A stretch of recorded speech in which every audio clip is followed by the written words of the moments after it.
Hey everyone, today I'm gonna show you the difference in the articulation of bebop guitar to post-bop guitar.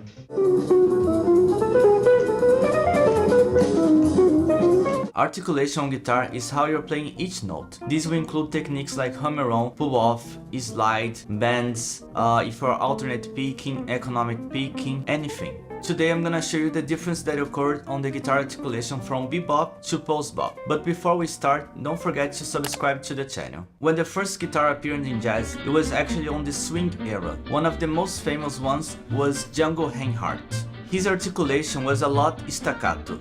This means that he was speaking almost every note. This could be because of the equipment that he used at that time.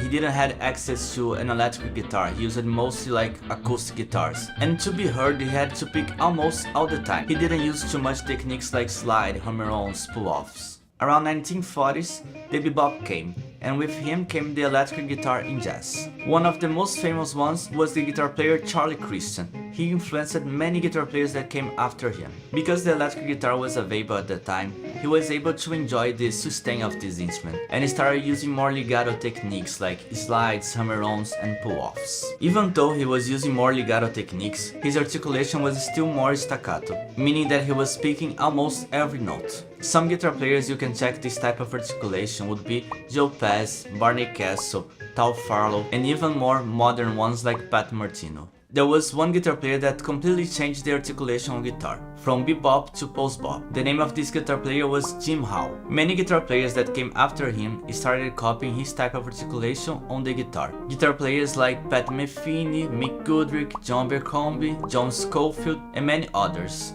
Now let's hear an interview with Jim Halll, where he talks about why he came up with this articulation on the guitar. When I was working with Jimmy Giuffre, who was a great clarinet player and saxophone player, Jimmy had a lot of things written where I had to blend with the clarinet. If Jimmy had something like, say, for the guitar and the clarinet, if I were to play it like picking all those notes, to Jimmy that sounds like tonguing on a trumpet or something. Tonguing. Right, so he would say to me, find a different way to finger that. So I'd have to come up, or almost ending, to leave out the right-hand strokes. I worked on that quite a bit over the years, and I do a lot of slurring with the left hand. Just like you heard on the interview, he started copying the articulation of horn instruments. Usually horn players in jazz are gonna tone on the upbeats, and to go to the downbeats they're gonna be using slurs, meaning that they're gonna be doing slurs from the upbeat to the downbeat.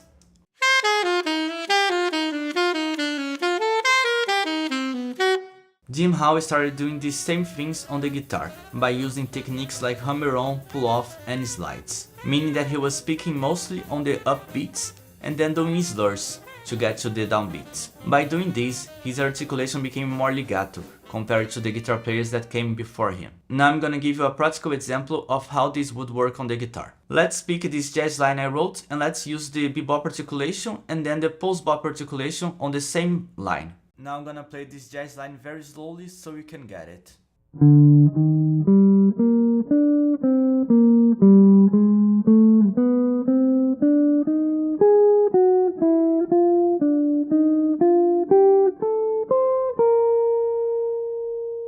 Now I'm gonna play this line over a backing track using the bebop articulation. This means that I'm gonna be picking all the notes.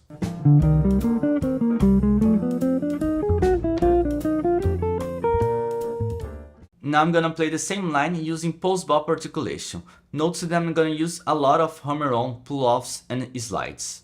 Always from the upbeat to the downbeats. By doing this, I'm gonna be picking only on the upbeats whenever possible. I'm also gonna use a little bit of overdrive on the guitar, because this is very common on post-bop guitar. It helps with the sustain and to get a more legato sound.